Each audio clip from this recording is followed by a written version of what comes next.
Le pouvoir réside là où les hommes pensent qu'il réside, ni plus ni moins.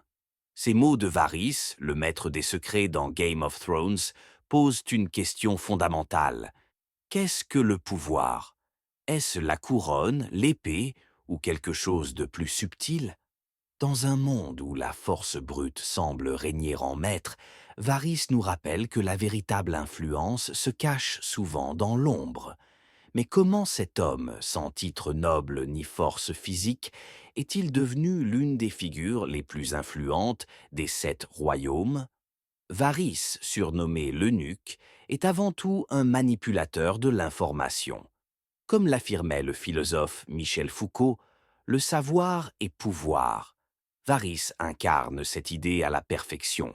Il ne brandit pas une épée, mais il détient des secrets qui peuvent faire tomber des rois. Ces petits oiseaux, réseaux d'espions et d'informateurs, lui donnent une longueur d'avance sur tous les autres acteurs du jeu. Dans un monde où la brutalité est monnaie courante, Varys démontre que la connaissance des désirs, des peurs et des ambitions des autres est une arme bien plus puissante. En tant qu'eunuque, Varys a été physiquement castré, un symbole de sa mise à l'écart des structures traditionnelles de pouvoir patriarcal. Pourtant, c'est précisément cette marginalisation qui lui permet de devenir une figure incontournable du Conseil royal. Il observe et attend, patient comme une araignée tissant sa toile.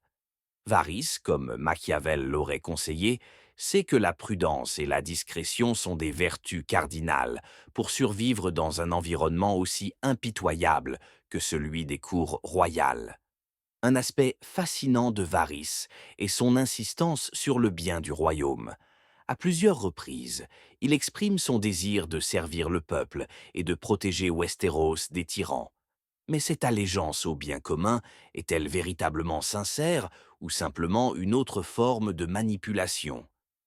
Platon, dans La République, parle de l'idée du roi philosophe, celui qui règne non pas par désir de pouvoir, mais pour le bien de la cité.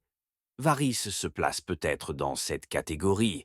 Il n'a aucune ambition personnelle pour le trône, mais il manipule les rois et les reines dans l'intérêt du royaume. Cependant, son pragmatisme peut aussi être perçu comme cynique.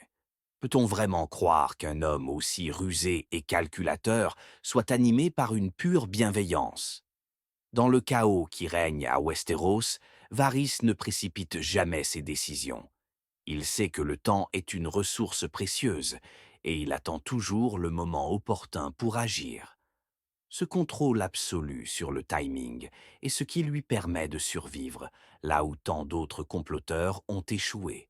Selon Sun Tzu, la suprême excellence consiste à briser la résistance de l'ennemi sans combattre.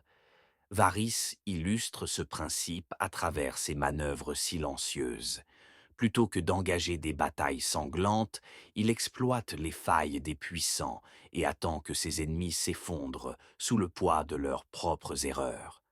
C'est cette patience stratégique qui fait de lui un joueur redoutable dans le jeu des trônes. Varys nous apprend une leçon essentielle.